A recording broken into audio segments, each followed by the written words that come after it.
저는 너무 놀라 일단 어머니 상태부터 확인했습니다. 온몸에 변이 묻어 있었고 다행히 다른 부분에서는 큰 이상이 없는 듯 했어요. 저는 어머니부터 달래기 시작했어요. 다행히 저를 보자 울음을 그치시고 활짝 웃으시더군요. 그제야 저는 어머니 몸 이곳저곳을 닦아 드린 후 옷을 갈아 입혀드렸어요. 그 후 어지러진 방을 치웠습니다. 어느 정도 정리가 되자 저는 화가 머리 끝까지 나기 시작했어요. 저는 곧바로 남동생에게 전화를 했지만 일이 바쁜지 받지 않더군요. 그때 현관문 도어락 소리가 들리기 시작했고 올케가 집으로 들어왔어요. 저는 곧바로 나가서 올케 앞에 섰습니다. 저를 보고는 조금 당황한 눈치였어요. 저는 일단 화를 참고 물었어요. 올케, 지금 어머니 두고 어디 다녀오는 거야? 오셨어요, 형님. 연락도 안 주시고. 내가 묻는 말에 대답해. 어디 다녀오는 거야? 잠시 친구랑 저녁만 먹고 왔어요. 어머님 밥이랑 약은 아까 챙겨드렸고요. 뭐, 어머니 지금 어떤 상황이었는지 알기나 해. 어떤 상황이었는데요? 저는 어머니가 혹시나 들으실까 어머니 방 문을 닫았습니다. 어머니가 옷을 홀딱 벗고 기저귀는 멀리 던져 놓으시고 올케가 문을 막아놔서 문을 계속 긁으셨어. 어머니 손톱이 다 벗겨져서 피가 날 정도로 말이야. 아, 그래요? 다음부턴 문을 조금 부드러운 재질로 바꿔야겠네요. 그런 게 있으려나 모르겠지만요. 뭐, 그게 지금 할 소리야. 어떻게 어머니한테 이런 짓을 할 수가 있어. 사람이 나오지 못하게 문을 막으면 어떡하자는 거야. 그럼 어쩌자고요. 문 안 막았다가 저도 모르게 문 밖으로 나가시면 어떡해요. 저는 제 나름대로 최선을 다한 거라고요. 뭐 최선. 이게 어떻게 최선이야. 그렇게 중요한 약속이었어. 중요한 약속이었으면 나한테 연락을 했어야지. 아니 잠깐 친구 보고 온 것 가지고 왜 이렇게 뭐라고 그러세요. 저는 그럼 계속 어머니만 돌보고 있어야 해요. 제 일상은 아무것도 없이 형님은 어머님 모시지도 않으면서 저한테 이럴 자격이 있으세요? 저는요 매일 어머님이 어디 나가시지 않을까 또 실수하지 않으실까 하는 걱정에 잠도 못 이룰 지경이라고요. 그렇게 제 방식이 마음에 안 드시면 형님이 어머님 모시세요. 저야말로 환영이니깐. 저는 할 말이 없었어요. 정말 속상했습니다. 올케는 저를 지나쳐서 바로 안방으로 지나갔습니다. 이 상황을 어떻게 헤쳐나가야 할지 모르겠더라고요.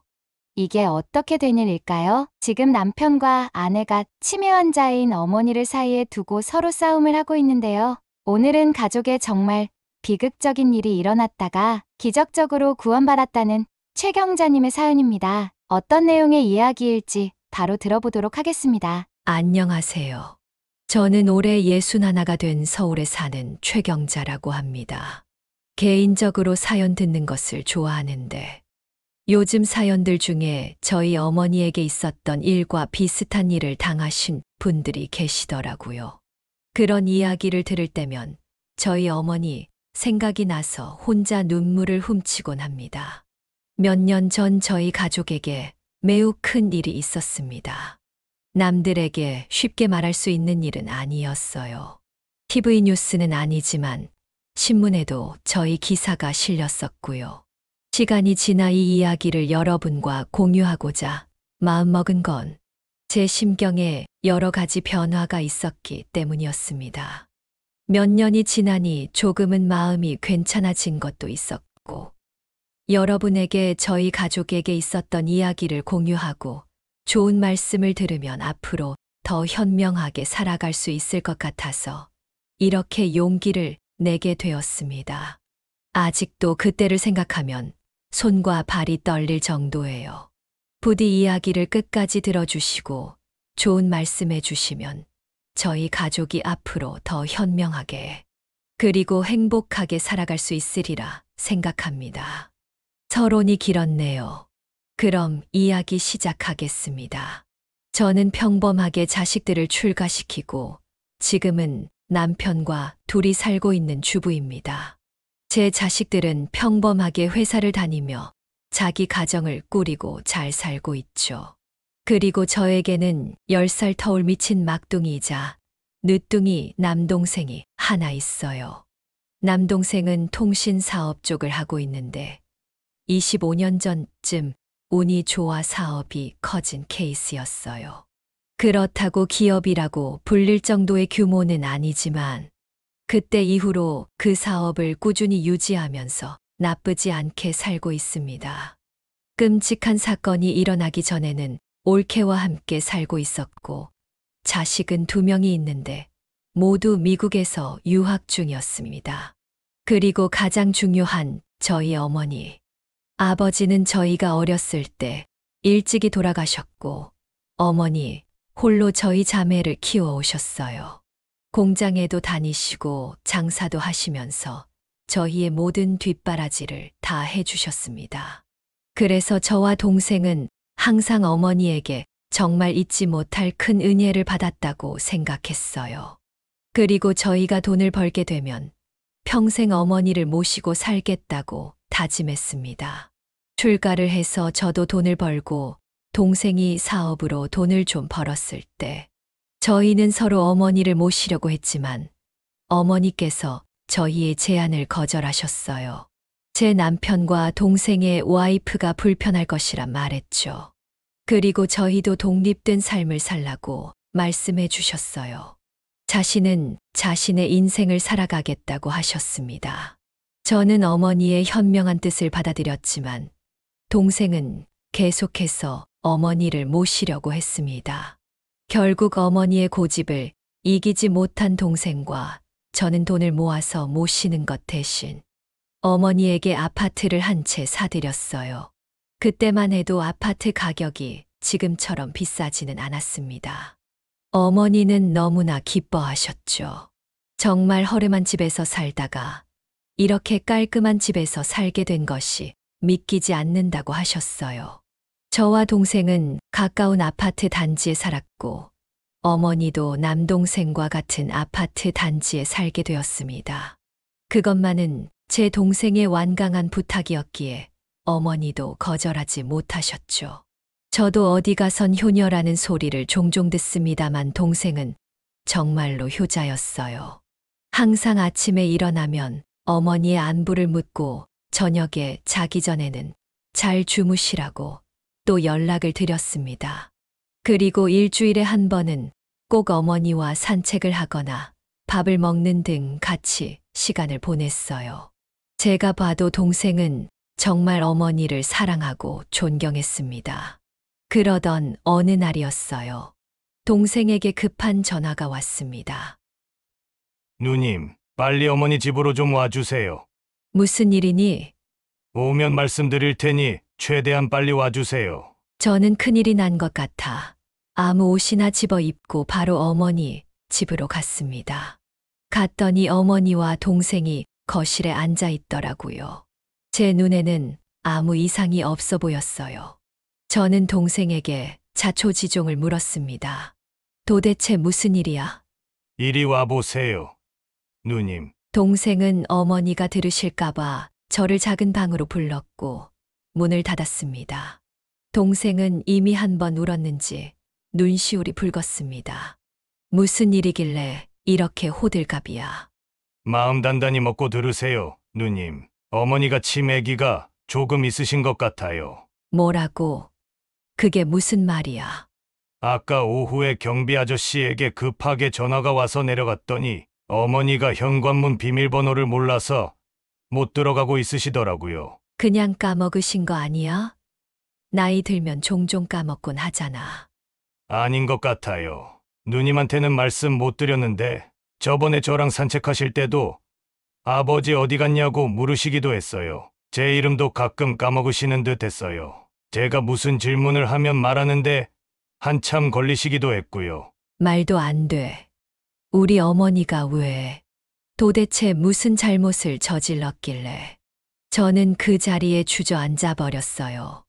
동생은 제 마음을 이미 이해하는지 저를 꼭 껴안아 주었습니다. 그리고 말했죠.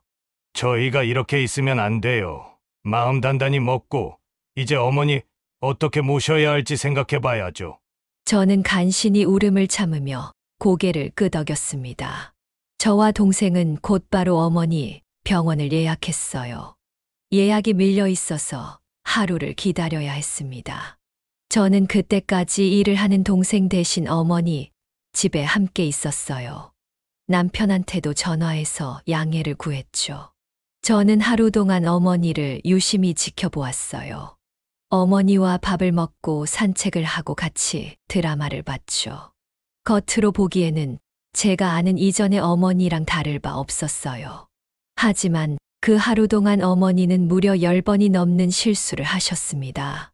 가스불을 끄지 않기도 하고 여름인데 보일러를 켜시기도 하고 제 이름을 까먹기도 하고 가장 좋아하는 드라마의 전 내용을 기억하지 못하시기도 했어요. 가장 충격적이었던 것은 어머니가 옷을 입고 샤워를 하신 것이었어요. 알고 보니 실수로 변을 옷에다가 보셔서 그걸 씻으려고 하셨는데 옷을 빤 것이 아니라 그냥 자기 몸에 물을 뿌리신 거였습니다. 저는 정말 어찌해야 할지 모르겠더라고요. 이런 일은 정말 텔레비전에서만 봤던 일이었습니다. 저는 정말 나약하더군요. 동생 말대로 마음을 단단히 먹어야 했는데 하염없이 눈물만 났어요. 어머니는 울고 있는 저에게 다가와 해맑게 웃으셨어요. 울지 마렴. 넌 울 때 못생겨져. 웃을 때가 이뻐. 저도 눈물을 닦고 어머니에게 웃어주었습니다. 저는 어머니를 다시 씻기고 몸을 말려주었어요. 어머니는 정신을 차리시고는 본인이 한 행동에 대해 기억을 못 하시더라고요. 저도 굳이 말씀드리지 않았어요. 어머니도 이미 심각성을 아셨고 힘들어 하셨거든요. 저는 마음을 단단히 먹어야 했어요. 그렇게 다음 날이 되었고 저는 동생과 함께 어머니를 모시고 병원에 가서 검사를 받았습니다. 의사 선생님과 1대1 문답 형식으로 진행되었고 이후에는 뇌신경세포를 볼 수 있는 단층 촬영을 받았어요. 그렇게 선별검사와 진단검사, 마지막으로 간별검사까지 받은 후 저희 어머니는 치매를 판정받으셨습니다. 예상은 했었지만 그 말을 직접 들었을 때의 충격은 상당했어요. 어머니는 치매가 맞으십니다. 알츠하이머성 치매라고 하죠. 뇌신경이 변화한 것을 봐서는 시간이 이미 많이 진행된 것 같아요. 그 전까지는 모르셨나요? 네, 전혀 몰랐어요. 어머니가 집 밖으로 잘 안 나가셔서 그랬던 것 같아요. 네, 이제 시간이 갈수록 어머니는 어린아이가 되어갈 겁니다. 아무것도 인지할 수 없고 자신의 행동을 컨트롤할 수 없으실 거예요. 가족분들의 도움이 절실히 필요할 겁니다. 저희가 치매 환자 가족분들을 위한 프로그램이나 팜플렛 같은 것을 좀 드릴 테니 보시고 공부를 하셔야 할 거예요. 명심하세요. 이제부터 가족분들의 삶은 어머니 위주로 바뀌셔야 할 겁니다. 그렇게 병원을 나서면서 저와 동생은 서로를 꼭 안아주었어요. 잘 이겨낼 수 있겠지. 그럼요, 해봐야죠. 우리가 아니면 누가 하겠어요, 누님. 어머니는 평생 우리를 위해 사셨잖아요. 이제 우리가 어머니를 위해 살아야 할 때예요. 맞아. 우리가 정신 차려야지. 어떻게 모시는 게 좋을까? 제가 모실게요. 어차피 아이들도 없고 치매 요양보호사 고용해서 저희 집에서 모시는 게 좋을 것 같아요. 그래. 알겠어. 나도 자주 들릴게. 어머니 물건은 내가 정리할 테니깐 집은 너가 정리해줘.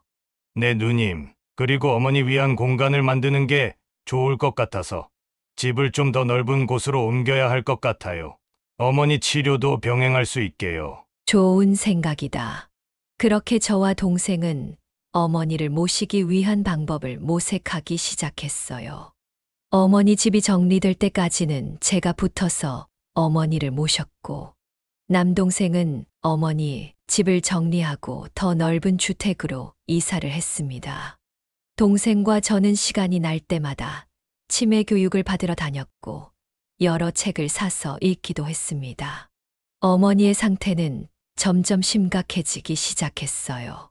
화장실을 찾지 못해 변을 그대로 보시기도 했고 밥을 먹은 지 30분도 안 됐는데 밥을 달라고 떼를 쓰시기도 했어요.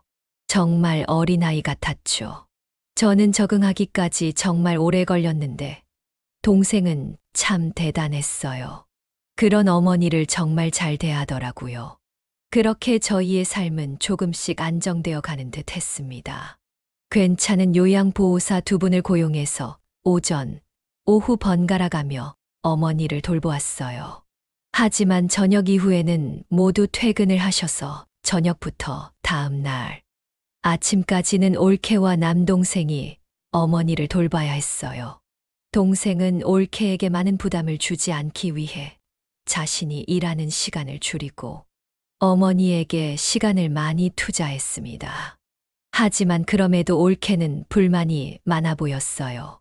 저는 애써 모르는 척을 했습니다만 올케는 제가 있든 말든 어머니에 대한 불만을 표출했어요. 하지만 저는 이해했습니다. 누가 치매 걸린 시어머니를 모시고 싶어 하겠어요. 올케도 스트레스가 많이 쌓였을 거라 생각했습니다. 가족인 우리가 이해해줘야 했죠. 남동생도 그런 올케에게 항상 고맙다는 말과 미안하다는 말을 하며 잘 대해 주었습니다. 더군다나 동생은 올케의 스트레스를 덜어주기 위해 돈을 많이 썼어요.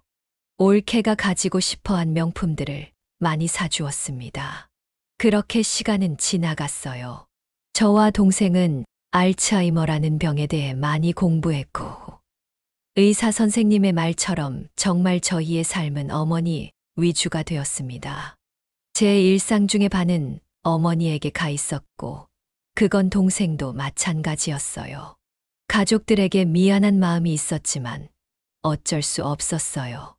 어머니는 이제 저와 동생의 이름도 기억하지 못했어요. 그럴 때면 정말 가끔씩 저도 모르게 눈물이 났어요. 마음을 단단히 먹는다고 먹었는데도 말이에요. 그러던 어느 날이었습니다. 제 손주의 돌잔치가 있는 날이었어요. 어머니를 그곳에 모시고 가는 것이 위험하다고 판단해서 저는 어머니를 남동생에게 맡기고 손주 돌잔치를 참여했습니다. 근데 갑자기 동생에게 전화가 왔어요. 누님 어떡하죠? 제가 급히 일이 생겨서 사무실에 가봐야 할 것 같아요. 그래. 지금 요양보호사님은 계시지. 조금 더 연장할 수는 없니? 1시간 후에는 퇴근을 하셔야 한다고 하시네요. 오늘 일이 있으시대요. 다른 분은 그분도 시간이 안 된다고 하시네요. 어떡하지? 내가 지금 끝나고 가봤자 시간이 좀 걸릴 텐데. 올케는 와이프는 있을 거예요. 근데 평소에도 어머니 모시는 거에 불평불만 많은 사람인데 이런 것까지 부탁하기가 눈치가 보여요. 그래도 지금은 어쩔 수 없는 상황이잖아. 한번 부탁해봐. 안 되면 내가 곧바로 갈게. 네, 누님. 다행히게도 올케는 동생의 부탁을 들어준 모양이었어요. 저도 한시름 놓고 손주의 돌잔치와 뒤풀이를 끝까지 참석할 수 있었습니다. 그럼에도 마음 한켠에서는 불안한 마음이 있었어요. 올케를 의심하는 게 아니라 올케는 저희처럼 알츠하이머 환자에 대한 지식이 많지 않았거든요. 공부를 하지 않았으니까요. 그래서 저는 돌잔치가 끝나는 대로 집에 들려 옷을 갈아입고 곧바로 동생네로 향했습니다. 왠지 모르게 제 마음속에서는 불안함이 계속 솟아나고 있었어요. 그렇게 동생네 집에 도착한 저는 곧바로 문을 열고 들어갔습니다. 언제든 들어갈 수 있게 비밀번호를 공유하고 있었거든요. 이게 뭐람? 현관에 들어서자 마자 이상한 냄새가 진동을 했습니다. 저는 신발을 벗고 들어가면서 올케를 불렀지만 아무도 대답하지 않았어요. 바로 어머니가 계신 방으로 향했습니다. 근데 이게 뭐람? 정말 제 눈을 의심할 정도로 믿지 못할 광경이 펼쳐졌습니다. 문을 열지 못하도록 테이블과 의자로 문 앞을 막아 놓았던 것이었습니다. 어머니 방은 문을 바깥쪽으로 열 수 있게 개조를 해 놓았었거든요. 문을 안쪽으로 당기게 해놨더니 어머니가 계속 밖으로 여시려고 했기 때문이었어요. 안쪽에서는 어머니의 목소리가 들리더군요. 알아듣지 못했지만 괴로워하는 소리였죠. 계속해서 문을 손으로 긁고 계신 것 같았습니다. 저는 황급히 테이블과 의자를 치웠습니다. 그리고 문을 조심히 열자 어머니가 바지와 속옷을 벗은 채 앉아 울고 계셨어요. 그 이상한 냄새의 원인은 어머니의 변이었죠. 어머니가 착용하시던 기저귀를 벗어 놓으신 거였어요. 그리고 문을 얼마나 긁으셨던지 손톱엔 피가 고여 있었죠. 저는 너무 놀라 일단 어머니 상태부터 확인했습니다. 온몸에 변이 묻어 있었고 다행히 다른 부분에서는 큰 이상이 없는 듯 했어요. 저는 어머니부터 달래기 시작했어요. 다행히 저를 보자 울음을 그치시고 활짝 웃으시더군요. 그제야 저는 어머니 몸 이곳저곳을 닦아 드린 후 옷을 갈아 입혀드렸어요. 그 후 어지러진 방을 치웠습니다. 어느 정도 정리가 되자 저는 화가 머리 끝까지 나기 시작했어요. 저는 곧바로 남동생에게 전화를 했지만 일이 바쁜지 받지 않더군요. 그때 현관문 도어락 소리가 들리기 시작했고 올케가 집으로 들어왔어요. 저는 곧바로 나가서 올케 앞에 섰습니다. 저를 보고는 조금 당황한 눈치였어요. 저는 일단 화를 참고 물었어요. 올케, 지금 어머니 두고 어디 다녀오는 거야? 오셨어요, 형님. 연락도 안 주시고. 내가 묻는 말에 대답해. 어디 다녀오는 거야? 잠시 친구랑 저녁만 먹고 왔어요. 어머님 밥이랑 약은 아까 챙겨드렸고요. 뭐, 어머니 지금 어떤 상황이었는지 알기나 해. 어떤 상황이었는데요? 저는 어머니가 혹시나 들으실까 어머니 방 문을 닫았습니다. 어머니가 옷을 홀딱 벗고 기저귀는 멀리 던져 놓으시고 올케가 문을 막아놔서 문을 계속 긁으셨어. 어머니 손톱이 다 벗겨져서 피가 날 정도로 말이야. 아, 그래요? 다음부턴 문을 조금 부드러운 재질로 바꿔야겠네요. 그런 게 있으려나 모르겠지만요. 뭐, 그게 지금 할 소리야. 어떻게 어머니한테 이런 짓을 할 수가 있어. 사람이 나오지 못하게 문을 막으면 어떡하자는 거야. 그럼 어쩌자고요. 문 안 막았다가 저도 모르게 문 밖으로 나가시면 어떡해요. 저는 제 나름대로 최선을 다한 거라고요. 뭐 최선. 이게 어떻게 최선이야. 그렇게 중요한 약속이었어. 중요한 약속이었으면 나한테 연락을 했어야지. 아니 잠깐 친구 보고 온 것 가지고 왜 이렇게 뭐라고 그러세요. 저는 그럼 계속 어머니만 돌보고 있어야 해요. 제 일상은 아무것도 없이 형님은 어머님 모시지도 않으면서 저한테 이럴 자격 있으세요? 저는요 매일 어머님이 어디 나가시지 않을까 또 실수하지 않으실까 하는 걱정에 잠도 못 이룰 지경이라고요. 그렇게 제 방식이 마음에 안 드시면 형님이 어머님 모시세요. 저야말로 환영이니깐. 저는 할 말이 없었어요. 정말 속상했습니다. 올케는 저를 지나쳐서 바로 안방으로 지나갔습니다. 이 상황을 어떻게 헤쳐나가야 할지 모르겠더라고요. 이 사실을 동생에게 말해야 할지 말아야 할지도 헷갈렸습니다. 저는 곧바로 부엌으로 가서 물을 한 잔 마셨어요. 그리고 눈을 감고 심호흡을 했죠. 그러자 곧 옷을 갈아입고 올케가 나왔어요. 그리곤 한숨을 푹 쉬더니 저에게 말하더군요. 형님, 심한 말 한 것은 사과드릴게요. 근데 제가 얼마나 큰 스트레스를 받고 있는지 좀 알아주세요. 올케가 스트레스 심한 건 알아. 하지만 우리 어머니잖아. 올케한테는 시어머니고 누가 올케 방에 가두고 못 나오게 하면 기분 좋겠어. 어머니도 똑같아. 정신 연령만 어린 거지 감정을 느끼는 것은 우리랑 똑같단 말이야. 나도 올케가 고생하고 있는 거 다 알고 있어. 그래서 나도 동생도 올케 짐 덜어주려고 최선을 다하고 있는 거고. 알겠어요, 형님. 이제 그만 말하세요. 무슨 말인지 알겠으니깐요. 그래. 고마워. 알츠하이머란 병이 그래. 공부하고 알아보라고는 말 못하지만 그냥 똑같이 사람으로 대해 주었으면 좋겠어. 네네. 어떻게 똑같이 대하라는지는 모르겠지만 노력해 볼게요. 오늘 일은 남편한테 말하지 않아 주셨으면 하네요. 또 싸우기만 할 테니깐요. 알겠어. 이 일은 말하지 않을게. 부탁해. 저는 그렇게 말을 한 뒤 동생 집을 나섰습니다. 이후에 동생이 전화가 와서 무슨 일이 있냐고 물었지만 저는 말하지 않았어요. 올케의 말도 일리가 있었거든요. 우리가 우리 삶을 희생한다고 올케한테까지 희생을 강요할 순 없었어요. 그날 밤엔 정말 복잡한 생각들이 제 머릿속을 꽉 채웠습니다. 어떻게 해야 할까 고민을 많이 했어요. 아무리 생각해도 방법은 없더라고요. 제가 올케의 부담을 덜어주기 위해 더 노력을 하는 수밖에요. 그 이후로 저는 매일같이 어머니를 찾아뵈었고 되도록 어머님이 주무실 때까지 옆에 있다가 오려고 했어요. 저도 모르게 올케를 신경 쓰고 있더라고요.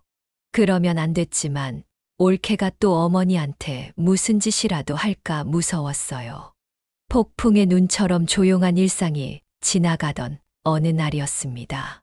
제가 동생 집으로 들어가려고 하는데 요양보호사님이 문을 박차고 나왔어요. 저는 깜짝 놀라 요양보호사님을 불렀죠.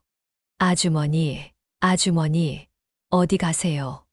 그러자 요양보호사님은 저를 보면서 그건 그쪽 사모님한테 물어보세요라고 말하곤 쌩하고 가버리시더라고요. 저는 또 무슨 일이 있나 싶어 안으로 들어갔습니다. 들어가니 동생과 올케가 말싸움을 하고 있더군요. 둘은 제가 온 것을 알았는데도 싸움을 멈추지 않았습니다. 저는 바로 어머니 방으로 향했어요.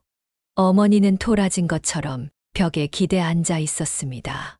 제가 손을 대도 강하게 뿌리쳤어요. 밖에서는 둘이 싸우는 소리가 들렸습니다. 당신 지금 뭐 하는 거야? 어떻게 우리 어머니한테 그럴 수 있어? 제가 뭘 했는데 그렇게 말해요. 내가 열백 번은 말했잖아. 어머니한테 지적하지 말고 화도 절대 내지 말라고. 치매 환자한테 그러면 환자가 반발심이 생겨서 말도 안 한단 말이야. 밥도 안 먹고 약도 안 먹으니 그럼 어떡해요? 때리기라도 할까요? 저도 답답해요.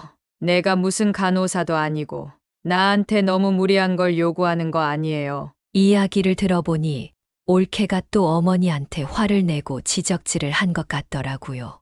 그래서 이렇게 어머니가 저희와 대화조차 안 하려고 하시는 거였고요.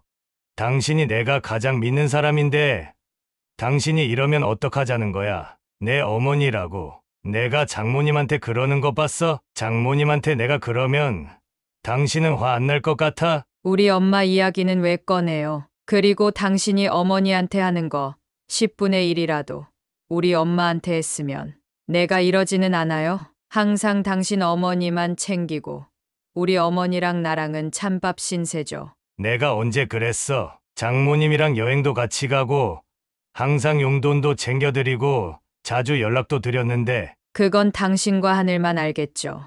내가 보기엔 당신은 어머님한테 하는 것에 발톱만큼도 신경 안 썼어요. 너무하다고 생각 안 해요?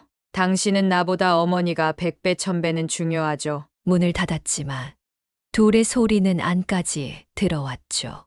저는 참지 못하고 나가서 둘의 싸움을 말렸어요. 둘 다 그만해. 어디까지 가려 그래. 그러다가 이혼하잔 소리까지 나오겠다. 치매 환자 앞에서 싸우면 안 되는 거 몰라. 이럴 때 일수록 가족끼리 이해해주고 배려해야지. 이렇게 다 큰 어른끼리 싸우면 어쩌자는 거야. 일단 둘 다 진정하고 바람 좀 쐬고 와. 얼른. 어머니랑은 내가 같이 있을 테니까. 동생은 어이가 없다는 듯 한숨을 푹 내쉬고 씩씩 화를 내며 집 밖으로 나갔어요. 올케도 안방으로 발을 쿵쿵 구르며 들어가 문을 쾅하고 닫았죠. 그때는 참 절망적이었습니다. 올케와 동생의 관계는 골이 깊어질 대로 깊어졌거든요. 저는 어머니를 제가 모시는 게 나을 수도 있겠다라는 생각을 했습니다. 그리곤 다음 날 저는 동생을 불러 침착하게 이야기를 했습니다. 어머니를 내가 모실게. 아니에요, 누님. 제가 모실게요. 지금까지 모셨는데 이제서 어떻게 누님한테 어머니를 보내요? 그럼 계속 이렇게 올케랑 싸울 거야? 이러다간 서로 상처밖에 안 남아. 본질적인 걸 해결해야지. 올케는 지금 우리 어머니랑 같이 사는 게 너무 싫은 거야. 너도 잘못이 있어. 네 와이프잖아. 너가 가장 먼저 챙겨야 할 사람. 알아요. 근데 요즘엔 너무 심해요. 저번엔 어머니 목욕을 시키는데 목욕하기 싫어한다고 그냥 샤워기 물을 어머니한테 뿌리는 거 있죠? 뭐, 그것뿐만이 아니에요. 사소한 걸로 따지면 진짜 너무 많아요. 누님 말대로 이렇게 가다간 더 큰일이 날 것만 같아요. 그냥 따로 살거나 이혼하는 게 맞지 않나 싶어요. 말 조심해. 이렇게 힘들 때일수록 가족끼리 뭉쳐야지. 무슨 소리를 하는 거야. 내가 올케랑은 잘 말해볼게. 너도 올케를 더 많이 신경 써줘. 여행이라도 다녀오던가. 나는 주부고 근처에 사니깐 어머니 돌볼 시간은 많아. 누님 혼자 힘들어서 어떻게 해요? 어쨌든 마음 써줘서 고마워요. 누님. 그래. 잘 이겨내보자. 올케도 서운한 게 많을 거야.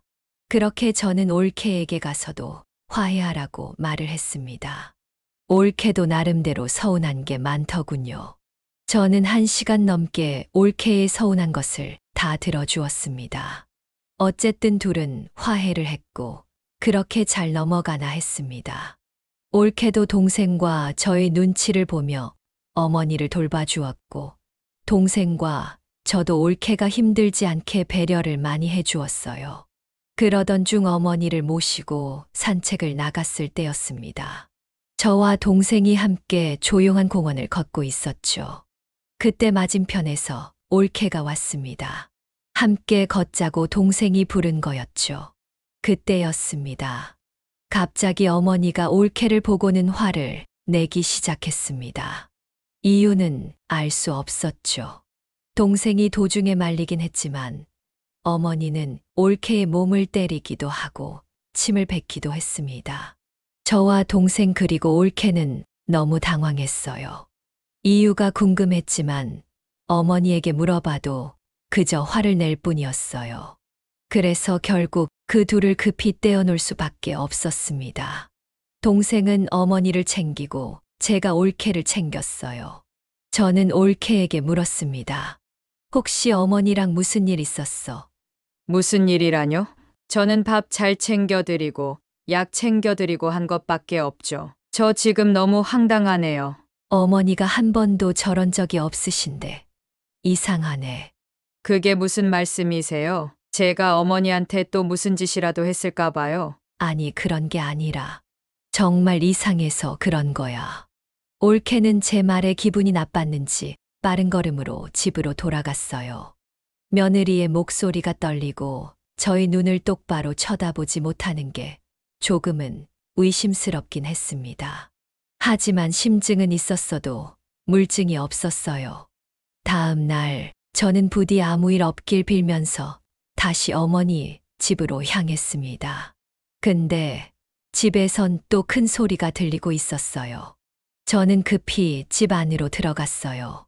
동생은 화가 났는지 열을 내고 있었고 올케 또한 얼굴이 빨개진 채로 동생을 노려보고 있었어요. 어머니는 둘이 싸우는 게 무서운지 방구석에서 몸을 웅크리고 있었어요. 저는 그 둘에게 다가가 말했어요. 어머니가 무서워하시잖아. 둘이 또 무슨 일이야? 그러자 올케는 대답도 하지 않고 저와 동생을 밀치고 집 밖으로 나갔어요. 동생은 한숨을 크게 내쉰 뒤에 소파에 털썩 앉아 마른 세수를 했어요. 저는 동생의 옆에 앉아 어깨에 손을 얹고 말했어요. 무슨 일인데 그래?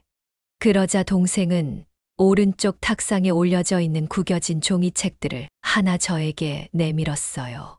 저는 그걸 받아 읽기 시작했어요.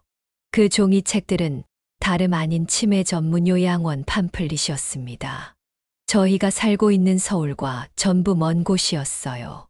순간 화가 났지만 저는 동생에게 차분하게 물었습니다. 이거 올케가 준 거니? 동생은 말 없이 고개를 끄덕였습니다. 주면서 뭐라고 하니? 어머니를 요양원에 모시자고 하던데요. 자기가 너무 힘들다고 이 정도 모셨으면 도리는 다 한 거라고. 어머니가 자기 싫어하는 것도 싫고 어머니 때문에 나랑 지내지도 못한다면서요. 그러면서 택하라고 했어요. 어머니 고급 요양원에 모시고 자기랑 계속 살 건지 아니면 어머니랑 살고 자기랑은 끝을 내던지. 그래서 뭐라고 했는데?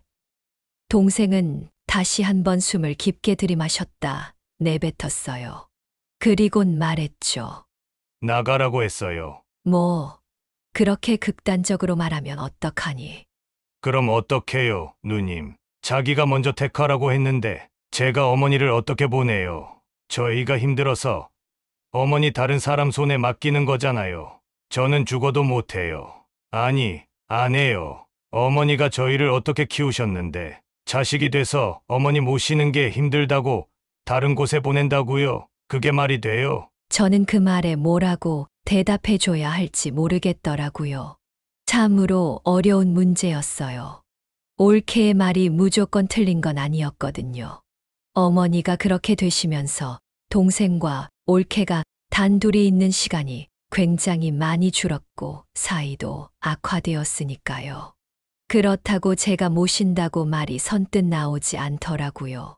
저희 집은 동생 집처럼 그렇게 부유하지도 않고 제 남편을 설득할 자신도 없었어요. 그래서 말했죠. 그럼 이건 어때? 어머니랑 너가 여기서 살고 올케랑은 다른 집을 얻는 거야. 내가 더 시간 내서 요양보호사분들이랑 어머니 돌볼 테니까 너는 당분간 올케랑 시간 좀 보내. 올케도 화가 나서 마음에 없는 소리 한 걸 거야. 다시 한번 잘 말해봐. 네, 알겠어요. 누님, 고마워요. 그렇게 저는 그날 밤까지 동생과 어머니 곁에 있다가 집에 돌아갔습니다. 다음 날 다시 동생에게 전화가 왔어요. 굉장히 불안했어요. 저의 예상처럼 동생과 올케가 헤어졌을까 봐요. 근데 이게 웬걸? 동생의 목소리가 생각보다 밝았어요. 누님, 점심 안 드셨으면 저희 집에서 같이 점심 먹어요. 드릴 말씀도 있고요. 그래 알겠다. 그래서 저는 곧바로 동생 집으로 향했어요. 들어갔더니 정말 진수성찬이 차려져 있더군요. 어머니는 이미 먹고 계셨어요. 이게 다 뭐야? 집사람이 다 차린 거예요. 많이 드세요. 대단하네. 고마워 올케. 잘 먹을게. 아니에요, 형님. 천천히 많이 드세요. 그렇게 맛있는 점심 식사 후에 간단히 차를 마시는 중이었어요. 올케는 설거지를 하고 있었고요. 동생이 조심히 말을 꺼냈어요. 맛있게 드셨죠? 그래, 너무 맛있더라. 어머니도 좋아하시는 것 같아. 기분이 좋네. 어떻게 된 거야? 어저께는 둘이 금방이라도 헤어질 것처럼 싸우더니. 그게 말이에요. 저도 잘 모르겠어요. 어제 누님 가시고 좀 이따 들어와서는 바로 사과하는 거 있죠? 뭐, 정말. 네, 참 오래 살고 볼 일이에요. 와이프 그러니까 집사람 성격 대쪽 같은 거 아시죠? 이렇게 먼저 저한테 사과하고 반성한다고 말한 건 처음이라니까요. 반성한다고까지 말했어. 진짜 오래 살고 볼 일이네. 그래도 좋게 해결돼서 다행이다. 그러니깐요. 얼떨떨해요. 뭔가 숨기는 게 있는 것 같기도 하고 그러네요. 숨기긴 뭘 숨겨. 우리가 이렇게 있는데 그때 올케가 설거지를 끝내고 과일을 깎아서 가져왔습니다. 그리곤 싱긋 웃으며 말하기 시작했어요. 형님, 남편한테 들어서 아시겠지만 저 반성 많이 했어요. 제가 너무 힘들어서 참지 못했었나 봐요. 아니야, 올케. 마음 고생 심한 거 알아. 참지 말고 다 우리한테 말해줘. 우리가 최대한 도울 수 있는 게 있으면 도울게. 그렇게 말해줘서 고마워. 저야말로 감사하죠. 그리고 제가 제안 드릴 게 하나 있는데 뭔데? 혹시 저희 어머님 모시고 여행 한번 다녀오는 거 어떠세요? 여행. 이 추운 겨울에 어머님이 예전에 저한테 다시 한번 가고 싶은 곳이 있다고 하셨거든요. 정말 나는 왜 몰랐지? 너는 알았어. 아니요, 저도 몰랐죠, 누님. 저랑 같이 텔레비전 보다가 여행지 이야기가 나와서 말하신 거예요. 지리산 근처에 있는 펜션인데 눈 왔을 때 가면 정말 장관이라고 하셨어요. 어제 갑자기 그곳 생각이 난 것이죠. 어머님 아프시기 전에 모시고 갔어야 했는데 계속 그게 마음에 걸리더라고요. 저와 동생은 서로를 바라보았어요. 저희에겐 그런 말씀을 하신 적이 없으셨거든요. 그렇지만 저는 올케가 참 기특했어요. 하지만 한편으로는 걱정되더라고요. 어머니를 모시고 그렇게 먼 곳까지 가본 적이 없었기도 했고, 거기다가 눈이 가득 쌓인 산이라고 하니까요. 그래도 눈 오는 산은 너무 위험하지 않을까? 괜찮을 거예요. 그렇게 높은 곳도 아니고 펜션 근처까지는 차를 타고 갈 수도 있으니까요. 찾아보니깐 주차장이 있대요. 동생과 저는 고민을 하다가 승낙을 했어요. 하지만 위험하다 싶으면 다시 돌아오기로 했습니다. 그렇게 저희는 여행 계획을 1박 2일로 짧게 정해서 출발하기로 했어요. 그렇게 여행 날이 되었습니다. 다행히 눈은 오지 않았지만 며칠 전에 눈이 크게 와서 지리산은 눈이 가득 쌓였다고 했어요. 어머니는 자신이 어디로 가는지도 잘 모르시는 듯 했어요. 하지만 차를 타고 도시를 벗어나니 눈이 쌓인 장관들이 풍경으로 보였어요. 어머니는 하염없이 밖을 쳐다보며 즐거워하시는 듯 했습니다. 그걸 보고 저는 올케 말대로 여행 오길 잘했다고 생각했어요. 정말 여행 가길 잘한 것 같아. 올케가 한 건 했네. 어머니 좋아하시는 것 봐. 올케는 아무 말 없이 그저 싱긋 웃기만 했어요.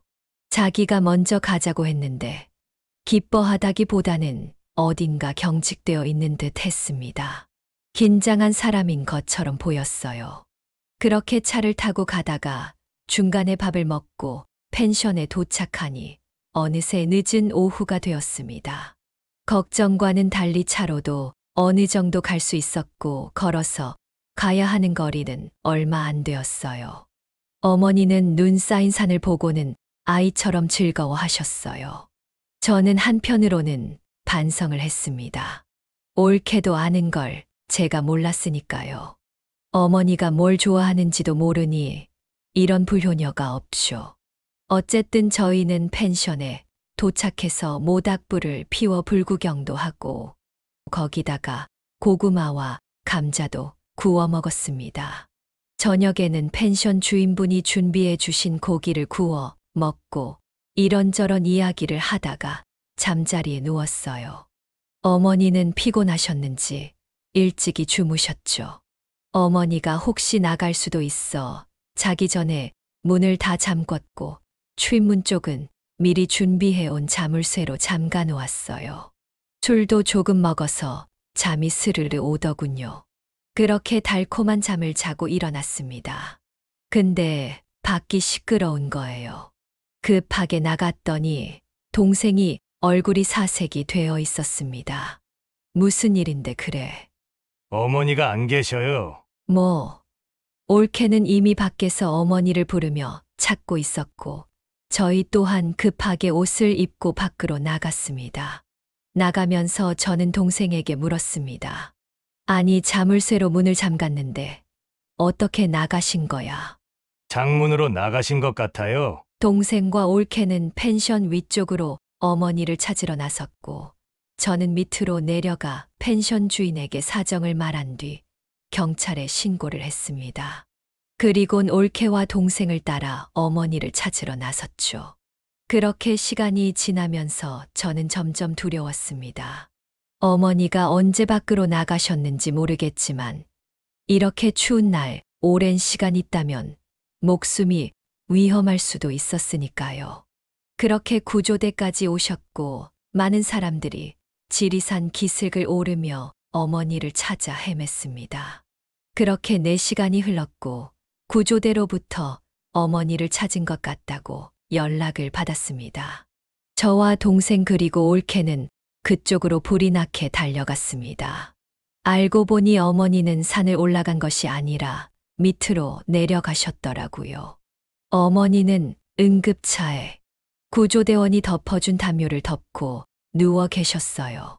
구조대원에게 들으니 어머니가 냇가 근처 작은 나무 밑에서 앉아 계셨다고 하더라고요. 다행히도 그쪽에 있는 큰 나무가 추위를 조금 막아주어서 괜찮은 거라고 했습니다. 그리고 구조대원들이 데리러 가려고 했을 때 어머니가 같은 말을 반복했다고 했습니다. 기다리라고 했어. 라는 말을요. 그때 올케가 자리에 주저앉아 울기 시작했습니다. 자기가 이곳에 오자고 해서 어머니를 잃을 뻔했다면서요. 저는 가서 올케를 달래주었습니다. 올케, 올케 잘못 아니야. 우리 모두의 잘못이야. 우리가 더 확실하게 문단속을 했어야 했는데. 괜찮아. 어머니 찾았으니 다행이지. 동생은 어머니의 차가운 손을 잡으며 곧 울듯이 다행이다라는 말을 반복하고 있었어요. 그렇게 정리가 되고 가까운 병원에서 어머니는 치료를 받았어요. 몸이 너무 냉기를 머금고 있어서 안정이 필요했거든요. 그래서 저희는 하루를 더 그곳에 묵어야 했습니다. 동생은 계속 어머니 옆에 있겠다고 해서 저는 일단 씻으러 근처 숙소를 잡아가고 있었습니다. 근데 구조대원분에게 연락이 오는 게 아니겠어요? 그래서 전화를 받았더니 잠시 보자고 하더군요. 그래서 저는 몸을 씻고 그들을 만났어요. 근데 거기서 저는 충격적인 말을 듣게 되었습니다. 사모님, 저희가 사실 어머니를 찾을 때 지리산에 있는 CCTV들을 이용해서 어머니를 찾을 수 있었는데 이상한 장면이 있어서요. 보여드려야 할까 고민하다가 보여드리는 게 맞는 것 같아 이렇게 찾아왔습니다. 그리고 그들은 저에게 휴대폰으로 영상을 보여주더군요. 지리산에 있는 CCTV 영상이었어요. 그들이 보여준 영상에서 조금 있으니 어머니가 보이더군요. 그런데 그 뒤로 따라오는 사람이 있었습니다. 저는 얼굴을 더 가까이 휴대폰에 대고 유심히 그 사람을 봤어요. 많이 낯이 익었습니다. 그 사람이 누군지 알게 되고 나서 저는 경악을 금치 못했습니다. 너무 놀라 한 손으로 입을 막았고 저도 모르게 앞에 있는 커피를 엎지르고 말았어요. 바로 그 사람은 올케였던 것이었어요. 올케는 위에 있는 CCTV에 걸리지 않기 위해 최대한 숨어서 어머니한테 계속 가라고 말했어요. 어머니는 뒤를 돌아보다가 며느리의 손짓에 계속 앞으로 걸어갔습니다. 저는 믿지 못할 광경에 어떤 감정을 느껴야 할지 모르겠더라고요. 눈에서 눈물이 났습니다. 어떻게 그럴 수가 있나요? 사람이 어떻게 이런 짓을 할 수 있냔 말이에요. 아직도 그때를 생각하면 심장이 쿵쿵 뜁니다. 구조대원들은 신고를 해야 하지 않겠냐고 저에게 권했어요. 잠시 동안 저는 아무런 소리도 들리지 않았습니다. 구조대원들은 제가 정신을 차릴 때까지 기다려 주었어요. 저는 그래서 곧바로 동생에게 전화를 걸어 이 사실을 말했습니다. 제가 아무리 설명을 해도 동생은 믿을 수 없다고 하더군요. 그래서 저는 그 영상을 동생에게 보내주었습니다. 그리고 저는 곧바로 다시 병원으로 향했어요. 가보니 병원은 난장판이더군요. 동생이 올케의 멱살을 잡고 난리를 쳤던 것이었어요. 사람들이 간신히 둘을 말렸고 올케는 넋이 나간 듯 보였습니다. 동생은 어떻게 그럴 수 있냐며 병원이 떠나갈 듯 소리를 질렀어요. 저는 가서 올케를 보고 바로 뺨을 한 대 쳤습니다. 그리고 말했어요. 인간 같지도 않은 것아. 어떻게 그런 짓을 저지를 수 있어. 올케는 넋이 나가 아무 말도 하지 않았습니다. 그렇게 상황이 좀 진정된 후 올케는 사라져 버렸어요. 저와 동생은 어머니가 괜찮아지신 걸 확인하고 서울로 올라왔습니다. 저희는 집으로 올라오는 길에 아무 말도 하지 않았어요. 서로 생각이 많았던 거겠죠. 집에 도착한 저희는 이 일을 어떻게 처리해야 할지 고민을 했습니다. 올케를 경찰서에 신고를 해야 할지 아니면 말아야 할지를요. 오랜 고심 끝에 저희가 내린 결정은 신고를 하자는 것이었습니다. 왜냐하면 사람이 죄를 지었으면 벌을 받아야 하는 게 인지상정이라고 생각했기 때문이었어요. 이 결정에 가장 힘들어했던 사람은 제가 아닌 바로 동생이었어요. 수십 년간 함께했던 아내였으니까요. 동생은 자신의 잘못 때문에 이런 일이 발생한 것이라고 심하게 자책을 했어요. 한동안 일을 하지 못할 정도였죠. 저는 그런 동생 곁에서 말없이 있어주는 것밖에는 아무것도 할 수 없었습니다. 그렇게 시간이 지나고 수사는 착실하게 진행이 되었어요. 증거들은 차고 넘쳤습니다. 많은 CCTV에 올케의 모습이 찍혀 있었기에 다른 증거들은 필요가 없을 정도였어요. 이미 신고가 들어갔기에 조사가 시작되었고 취하할 수는 없었습니다. 하지만 저와 동생은 최대한 선처를 해주기로 했습니다. 그렇게 몇 달이 지나고 법정에서 올케를 정말 오랜만에 보았습니다. 오랜만에 본 올케의 모습은 정말로 수척하더군요. 최후 진술에서 올케는 자신의 죄를 하나도 빠짐없이 실토했고 자신이 잠시 어떻게 됐었던 것 같다며 저와 동생 그리고 어머니에게 사죄를 했어요. 동생은 그저 아무 말 없이 고개를 숙이고 듣기만 했죠. 다행히 어머니가 괜찮으셨기에 그리 큰 벌을 받지는 않았어요. 동생의 자식들 그러니까 저희 조카들과 저희 자식들에겐 이 사실을 알리지 않았습니다. 그저 서로의 입장차로 이혼했다고만 했어요. 해외에 살고 있는 조카들은 어머니가 연락되지 않는 것에 많은 궁금증을 가졌지만 저희는 멀리 여행을 떠났다고만 말했습니다. 그렇게 오랜 시간이 지났습니다. 그동안 저와 동생은 이전과 다를 바 없이 어머니를 극진히 모셨어요. 그리고 작년에 어머니가 돌아가셨습니다. 잘은 모르지만 주무시다가 돌아가셨으니 그나마 편안하게 가셨을 거라 생각하고 있습니다. 어머니 장례식은 무사히 치렀습니다. 그런데 의아한 일이 있었어요. 부조금을 낸 봉투 중에 이름이 써져 있지 않은 봉투가 딱 하나 있었어요. 그 안에는 굉장히 많은 돈이 들어 있었죠. 저와 동생은 누가 이 봉투를 냈는지 단번에 알아차릴 수 있었어요. 하지만 이것에 대해 서로 이야기를 하지는 않았습니다. 어머니가 세상을 떠나시니 동생의 집은 굉장히 썰렁하더군요.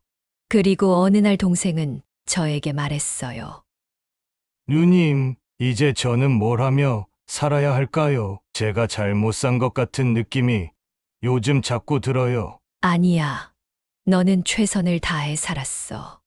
이제 잠시 쉬어도 돼. 고생 많았어. 그리고 저는 동생을 꽉 안아주었습니다. 제 동생은 이후 사업을 다른 사람에게 매각하고 평소에 하고 싶었던 다른 자선 사업을 시작하기 시작했어요. 그 넓은 집도 팔고 더 좁은 집으로 이사를 갔습니다. 그리고 주말엔 저와 함께 자주 봉사활동도 가고 여행도 가면서 남은 인생 더 행복하게 살기 위해 노력을 하고 있습니다.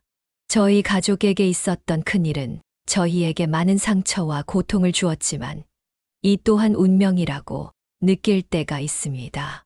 가끔 고된 일이 끝나고 의자에 앉아 바깥 풍경을 바라볼 때면 지금의 행복을 위해 그때가 있었구나 생각이 듭니다.